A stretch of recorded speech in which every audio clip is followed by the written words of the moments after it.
Hello trucker family, this is Kevin with the trucker side. Our team is always on the trucker side. Please subscribe to our channel if you like our content, and if there's anything you want to ask us, go ahead and put it in the comment section below or send us an email. We're starting a new series here for owner operators. Our specialty, it's what we've been doing mostly, both out of the truck and out of the office. We've been working with owner operators many years, so there's a lot of things we want to share about this. Make sure you follow all the way to the end, not just the end of the video but the end of the series, because there's going to be a lot of information, there's going to be a lot of videos, and in order to understand this properly you got to follow all the way to the end. We have seen a lot of owner operators fail throughout the years, and we know the reason behind it, so we want to talk about it. We're going to start in small sections so we can break it down accordingly for you guys, and we're going to do our best to make it as easy as possible for you guys. What does being an owner operator mean? I see this misconception where a lot of people think that if they buy a truck they're going to make a lot of money, life just got easier, now they make all the decisions on their own, and they just get to swing around with the industry and make a lot of money. Unfortunately, that is not the truth. What you need to understand when you decide, or before you decide to become an owner operator, to be more specific, is the fact that the moment you become an owner operator, you commit to something 24 hours, 24/7, 365. You're going to have a lot of work to do outside of the truck, you're going to have a lot of work to do in the truck, and you're going to have a lot of learning to do, because it's something you're new at and it's going to take a long time to understand. You have to understand that the moment you become an owner operator, you're going to have expenses every day, every week, every month. There is no stopping in the bills that you have to pay. There is no break, so you have to back up those expenses with the money you work for. Very important, you have to understand the difference between buying a truck on your own and doing a lease purchase with a truck. You want to buy the truck on your own, you want to have full control of that truck. If you want to sell it, if you want to lease it to another company, if you want to have it parked, or so on and so forth, those are all decisions that need to be within your control. If you do a lease purchase, you're going to have to go with the conditions of the company that is selling you the truck. You don't want to be there. You want to be in full control of your finances, of your journey, of your day-to-day basis, and that is very important if you want to be successful. I'm going to break down a little bit the expenses that you have, and I'm going to start with the ones that never ever take a break, like your truck payment, your trailer payment or rental. If you rent a trailer and you're not working, you still have to pay the rent. If you buy a trailer and you have a payment on it and you're not working, you still have to make the payment. You still have to pay insurance, liability insurance, cargo insurance, physical damage insurance, occupational accidental insurance. Everything still needs to be paid every month, whether your truck is moving, whether you're on vacation, whether you're broke down. These are things that never take a break. License plates. Yes, you only pay that once a year, or you make a few payments towards your company, or pay them in bulk if you get them from your state DMV. But if you break that down into months, you're going to see that every single month of the year has a certain expense allocated for the plates. So you have to pay those every year, otherwise your truck is not registered to run on public roads. The biggest expenses that you're going to have as an owner operator are going to be fuel and maintenance. You have to fill up that truck every day or every other day, depending on how many miles you run.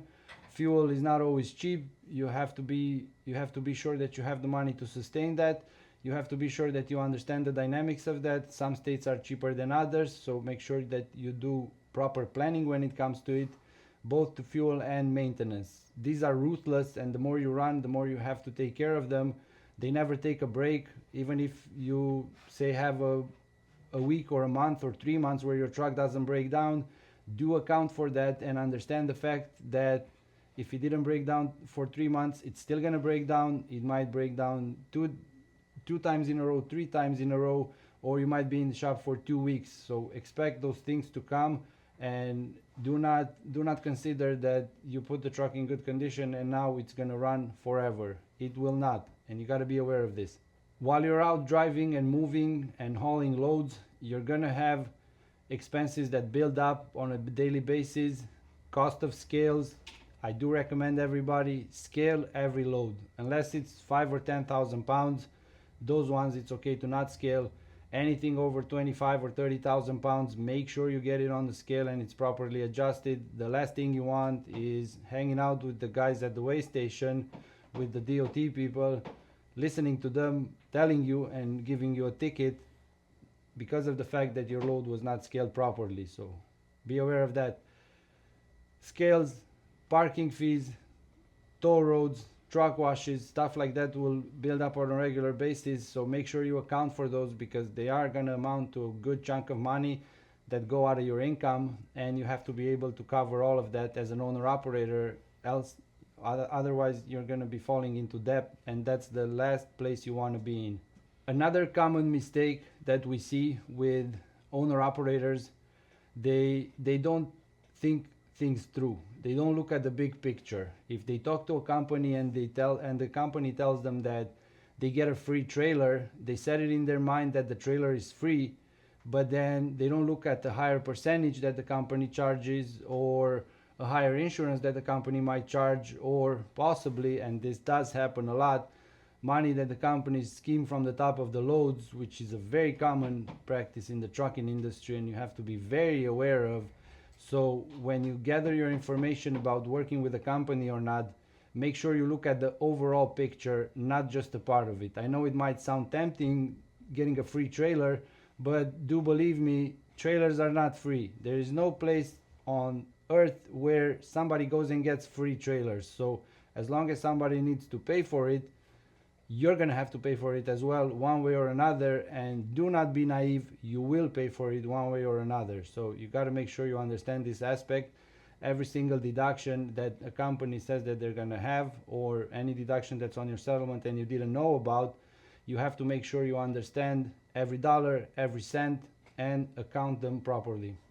Very important for owner operators, you need to understand the way you work, or the way you're going to work. I have heard it so many times where owner operators say, well, I'm not going to work on the weekend. It doesn't make sense for me to work on the weekend if I'm an owner operator. You got to take into consideration the fact that your expenses do not stop over the weekend. And another very important aspect when it comes to this, if you drive during the week and then go home on the weekend, most likely repair shops are not open. So look at the entire picture. You're driving Monday to Friday, you're home on the weekend. When you go back on Monday, you might find a problem on your truck. So now you got to take your truck in the shop on Monday. Depending on part availability, depending on the nature of the problem, depending on the schedule of the shop, and so on and so forth, you might be in the shop longer than you want. So if you want to get back next weekend and you only leave on Wednesday, well, you just got yourself 2 days of work on a week. That is not going to cover your expenses, and it's not going to keep you profitable.